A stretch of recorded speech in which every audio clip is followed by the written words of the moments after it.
Dua telur. Pagi ini Junio turun dari ranjang dengan wajah pucat pasi dan tubuh yang sangat lemas. Sejak dia pulang dari acara pemberkatan pernikahan Glenn dan Lucy, tiba-tiba saja Junio terkapar tak berdaya. Kepalanya tidak berhenti berputar dan perutnya selalu mual. Satu-satunya makanan yang bisa masuk ke perut Junio hanyalah asinan kedongdong. Hanya makanan ini yang bisa dia telan sejak beberapa hari lalu. Aku ini sebenarnya sakit apa sih? Apa iya karena iri melihat pernikahan Glenn makanya aku jadi seperti ini? Ujar Junio sembari berjalan menuruni anak tangga. Selamat pagi Tuan Junio, sapa para pelayan. Junio mengangguk, tiba-tiba saja air liurnya menetes saat dia mencium aroma yang sedap yang memenuhi ruangan. Penasaran dengan bau tersebut, Junio lantas bertanya pada pelayannya. Aroma masakan apa ini? Sepertinya ada pelayan yang sedang memasak mie instan, Tuan. Sebentar, saya akan meminta mereka agar tidak memasak makanan seperti itu lagi. Jawab si pelayan kemudian pamit untuk pergi menegur pelayan yang ada di dapur. Berhenti, teriak Junio. Mendengar teriakan sang majikan, si pelayan tadi pun langsung berhenti. Dia kemudian berbalik menatap bingung ke arah majikannya. Ada apa Tuan? Aku akan ke sana sendiri. Dengan langkah lebar, Junio bergegas pergi ke dapur. Benar saja di sana ada dua orang pelayan yang sedang sibuk memasak sesuatu. Junio yang sudah tidak sabar ingin mencicipi makanan tersebut pun langsung datang menghampiri. Namun kemunculannya yang tiba-tiba membuat kedua pelayan itu terkejut hingga menyebabkan dua butir telur yang sedang mereka pegang terlepas dan jatuh ke lantai. Tuan Junio, maafkan kami tidak sengaja. Cicit salah satu pelayan ketakutan. Aroma amis dari telur yang sudah pecah membuat perut Junio bergejolak. Dia langsung berlari ke arah kamar mandi sambil menutup mulutnya dengan erat. Hoek, hoek. Salah satu dari pelayan segera berlari ke arah kamar mandi sambil membawakan air hangat untuk Junio. Dia lalu membantunya menepuk punggung, juga menyeka keringatnya menggunakan tisu.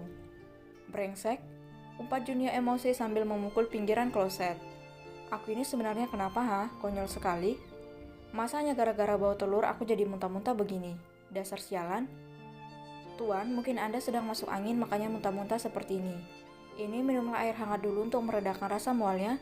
Ucap pelayan dengan hati-hati. Dengan tangan gemetaran, Junio mengambil gelas dari tangan si pelayan. Tenggorokannya terasa lebih baik saat air hangat tersebut mengalir masuk ke dalam perutnya. Setelah menghabiskan segelas air, dia meminta pelayan untuk membantunya berdiri. Junio kemudian menatap ngeri ke arah lantai di mana tadi pecahan telur berceceran. Dia menelan ludah. Aku mempunyai dua butir telur yang sangat istimewa, tapi sekarang aku dikalahkan oleh dua telur asing yang berasal dari makhluk yang berbeda. Apa ini karma? Karena aku selalu menggunakan telur-telur ini untuk meniduri wanita? Mustahil sekali. Kan burungnya yang bekerja, bukan telurnya. Tidak masuk akal. Tuan Junio, ada apa? Apakah ada yang salah dengan daerah dapur? Tanya pelayan memastikan. Mana kedua pelayan tadi? Tanya Junio sambil berjalan ke arah kursi yang ada di sana. Kedua pelayan yang dimaksud oleh Junio pun mendekat, mereka terlihat ketakutan. Apa yang sedang kalian masak tadi? Itu Tuan, kami sedang membuat tom yum untuk sarapan. Tom yum? Air ludah Junio kembali mengenang saat membayangkan aroma sedap yang tadi dia masak oleh kedua pelayan ini. Masak lagi, aku ingin makan makanan itu. Ucap Junio tak sabar, tapi ingat jangan masukkan telur ke dalamnya, aku jijik. Awalnya kedua pelayan itu terkejut saat mendengar ucapan Junio, tapi mereka segera pergi untuk memasaknya saat Junio memberikan tatapan tajam pada mereka berdua. Sambil menunggu tom yumnya siap, Junio meminta pelayan lain untuk membuatkannya lemon hangat, dan dia meminta agar minuman tersebut tidak ditambahkan gula. Junio ingin minum minuman yang sangat asam. Tuan, tapi ini masih pagi, perut Anda bisa sakit nanti, ucap pelayan khawatir. Siapa kau berani melarangku mau minum minuman itu, Pokoknya aku tidak mau tahu sekarang juga, buatkan untukku. Kalau kau masih berani membantah, akan kuminta penjaga menenggelamkanmu ke dalam septic tank, mau? Ancam Junio kesal. Maaf Tuan, kalau begitu saya akan segera membuatnya. Ya sudah sana, tunggu apa lagi? Sahut Junio cetus. Setelah pelayan itu pergi, melintas satu jenis makanan lain yang juga membuat Junio menelan air liurnya. Dia menginginkan sup telur puyuh dicampur dengan banyak wortel dan juga daging sapi. Kau kemari? Ada apa Tuan?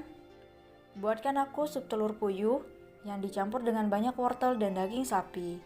Tapi, aku ingin dagingnya diiris dadu, harus sama, tidak boleh besar kecil. Paham? Junio tak mempedulikan raut wajah pelayan yang terlihat keheranan saat mendengar ucapannya. Kini dia lebih tertarik memperhatikan ke arah kompor di mana si Tom Yum mulai mengeluarkan aroma yang sangat sedap. Tak tahan hanya melihatnya dari kejauhan, Junio pun memutuskan untuk mendekat. Dia terus mengendus aromanya sampai-sampai Junio memejamkan mata. Baunya sungguh enak sekali. Bahan apa saja yang kalian campurkan ke dalam Tom Yum ini? Kedua pelayan itu segera memberitahu Junio bahan apa saja yang mereka masukkan ke dalam panci. Mereka sebenarnya heran dan juga bingung karena tidak biasanya majikan mereka memakan makanan murah seperti ini. Ditambah lagi majikan mereka juga memesan makanan lain yang jelas-jelas tidak disukainya. Tapi walaupun begitu, mereka tidak berani melakukan protes, bisa mati berdiri mereka kalau pria ini sampai merasa tersinggung. Tak lama kemudian makanan itu akhirnya selesai dimasak.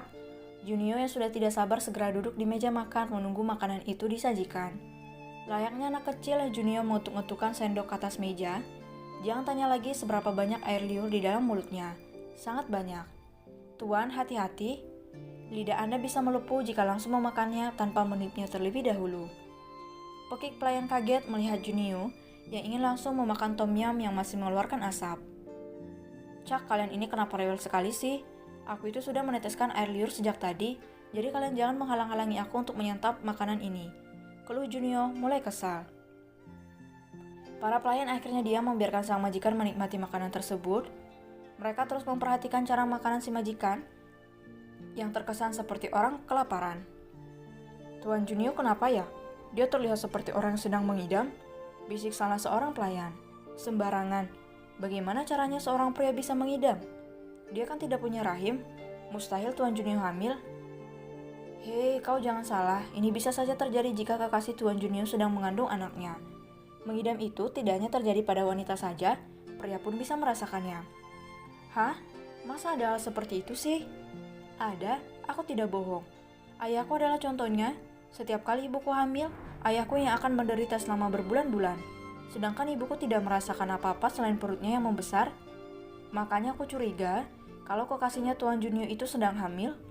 Lihat saja sekarang, Tuan bahkan memakan makanan yang selama ini tak pernah dia makan. Ini sudah menjadi tanda kalau junior Tuan Junio siap launching. Wah, itu keren. Aku jadi tidak sabar ingin melihat wanita mana yang sedang mengandung anaknya Tuan Junio. Para pelayan yang tadi berbisik-bisik nampak terkikik pelan membayangkan sang majikan yang akan segera merasakan pasing ngidam. Mereka dengan usil sibuk memikirkan menu makanan yang biasanya dicari oleh orang yang sedang hamil muda, terutama manisan dan mangga muda. Dua jenis makanan ini biasanya yang paling diincar oleh wanita-wanita yang sedang berbadan dua. Sungguh definisi pelayan yang baik hati dan perhatian.